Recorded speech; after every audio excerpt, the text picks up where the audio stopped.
Vaccination saved my life. I had a pretty crappy life growing up, but feel like a better person for it. My family actually were quite regretful that they had me, said that explicitly, threatening on plenty of occasions to send me to an orphanage, and on one occasion said, save up your own pocket money for your funeral.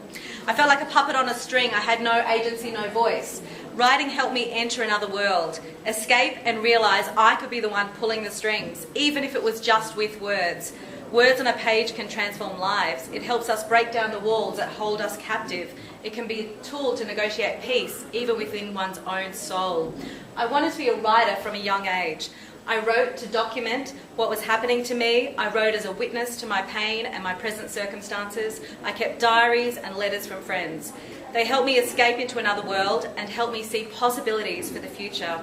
I grew up with actually plenty to write about. I grew up in a home where the only constant was change. We moved about every year or two. Life was a bit of a blur. The gift I received was a gift of observation, reflection, and understanding the differences between people. I went from living next door to the late Robert Holmes Court in Toorak to living in the middle of nowhere in a country town in central Victoria. In a renovator's dream. Before moving to Cowra, I lived in the heart of Sydney in Redfern, around the corner from Newtown, bustling inner city location. I moved out west to have no distractions, to write and to be free to do so. Now, I also needed a little bit of income coming in while I write my own work, so I do a bit of freelance work for freelance websites such as Odesk, Elance and Freelancer. This sometimes involves proofreading other people's work, and more recently, writing a novel as joint authors with an overseas writing partner who looks forward to reading my updates each week. I pitched $10 a page. It's not much and it takes ages to write, but I really enjoy it. It's great. And other than writing for other people or pitching to publishers, I've recently self-published my first book. This is through Create Space, a company affiliated with Amazon.com. It's free to publish, but you need to upload a specifically formatted document and cover page, so you want to get a bit tech savvy about how to do so. And my friend designed the cover. I sourced and bought the picture from dreamstime.com, and there's also sites like Shutterstock that have awesome photographs, some of which I've bought for tonight's presentation. I want to read a little bit from my book tonight. It's called The Completion Course by me, Rebecca Foster, and it's about completing issues in the past. I think that it's problematic that whenever anyone talks to you, you seem to escape into these little daydreams and you are not fully present to the moment at hand. Present moment awareness is a really important quality, and you seem to be walking around with constant PMS rather than PMA. I'm sorry, but somebody had to say it. Oh, I'm sorry? Have I done something wrong? Is my work not up to scratch?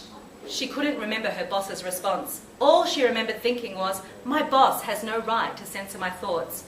That's when she realised that she did do exactly what her boss accused her of doing, either judging others or thinking about a distant memory. So here she was now, trying to get a little of that PMA into her system. There were bouncers at the door, or people who looked like bouncers. 2 men either side of the door, dressed immaculately in suits. She asked them, where do I sit? They looked at each other like she had said something wrong. She looked at them again, startled by their non-compliance to talk. She repeated her question. Perhaps they hadn't heard her. Where do I sit? You're late, one of them spoke up. Would she miss the conference after all? Yes! She was getting excited. Yes, indeed, she answered, finally happy about this confirmation and possible exemption from the course. Oh, the traffic was really bad. I guess you don't let in latecomers. I'll have to do the course in 6 months' time, right? Oh, she feigned regret. No, you're late. Were they echolalic? The traffic was really bad. Oh, and the train didn't actually arrive on time for me to catch the connecting tram. Then we were at the traffic lights for a good 10 minutes without moving. What else could she tell them? They seemed slightly amused by her story. But you're late. That's right. I am late. She spoke the last part really slowly, just in case these men were hard of hearing or something. Why is that so hard to say without beating yourself up? The first man asked. The other man explained. Why do you have to complicate things by telling us about something that happened previously?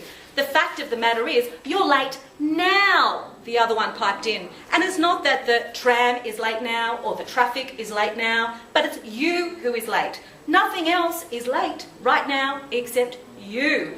Oh, now! They wanted me to discuss what was happening now. She stood there daydreaming, finally coming to. Did you ask me a question? She asked. We wondered. Why is it so hard to say that you are simply late and let that be? Oh, I don't know. Just didn't know what you wanted. Didn't know what the right answer was, she answered precociously. Well, my, you are going to enjoy this course.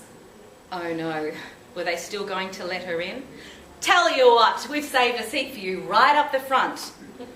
Oh, drat, really? She shuffled in through the aisles, looking around at the other participants who seemed thoroughly mesmerised by the speaker at the front. The speaker kept speaking all these cliches and she dubbed him Mr. Cliche. Mr. Cliche continued, some of you might be thinking that this program is brainwashing. Some of you may have been coerced here by family, friends, work colleagues. Just to set you straight, it is brainwashing. He raised the volume on his voice like someone had turned the amp up louder. We wash the crap right out of your brains. Thank you. I'm Rebecca Foster and my book, The Completion Course, is for sale here tonight for $20 or from Amazon.com for $18 plus postage costs or sold as an ebook for $5. See me afterwards to talk more about writing and publishing. Thank you.